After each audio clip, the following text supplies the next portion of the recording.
আছেন সবাই জানেন আমি রান্না বাড়া করতে অনেক ভালোবাসি। তো এই তো আমার হাতে কড়াই দেখতে পাচ্ছেন। এখন আমি কড়াইটা তুলে দিয়ে দিলাম আর কি রান্না করব সেটাও দেখাচ্ছি। আমার হাতে এই তো মুরগির মাংস আর হচ্ছে এই তো চালের গুঁড়া, এটা তো হবে চিতই পিঠা আর সাথে মুরগির মাংস। তো সঙ্গেই থাকুন।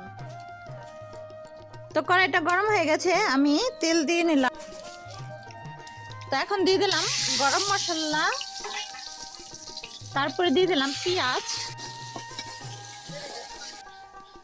তো পেঁয়াজটা ভাজা ভাজা হয়ে গেছে, আদা রসুন বাটা দিয়ে দিলাম। এই তো হলুদ দিয়ে দিলাম আর শুকনা মরিচ। মশলাটা কষানো হয়ে গেছে, এখন দিয়ে দেব মাংসগুলা।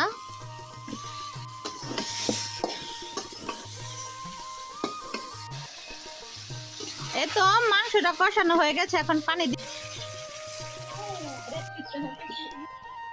তো এই তো মাংস রান্নাটা হয়ে গেছে। তো এই তো আমি চালের গুঁড়াটা খুব সুন্দরভাবে গলিয়ে নিয়েছি, এখন পিঠাটা দিব, দেখতে থাকুন।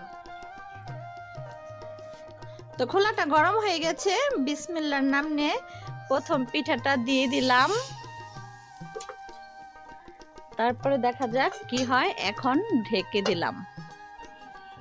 তো এখন পিঠাটা দেখবো কেমন হয়েছে, দেখি। তো এই তো আমি ঢাকনাটা উঠিয়ে নিচ্ছি। ওয়াও, কত সুন্দর হয়েছে! আমি তো ভাবতেই পারিনি আমি এত সুন্দর পিঠা বানাতে পারি। একদম কত সুন্দর ফুল। তো এই তো পিঠা আর এই হচ্ছে মাংস। তো আরো পিঠা হচ্ছে, আমি একটা খেয়ে দেখি কেমন হলো। এই তো পিঠাটা আমি ভাঙলাম, গরম।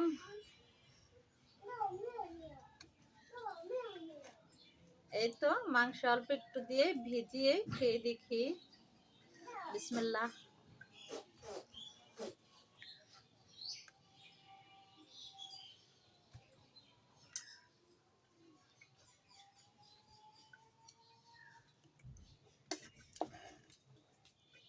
সত্যি অনেক মজা হয়েছে খাবারটা। তো আল্লাহ হাফেজ।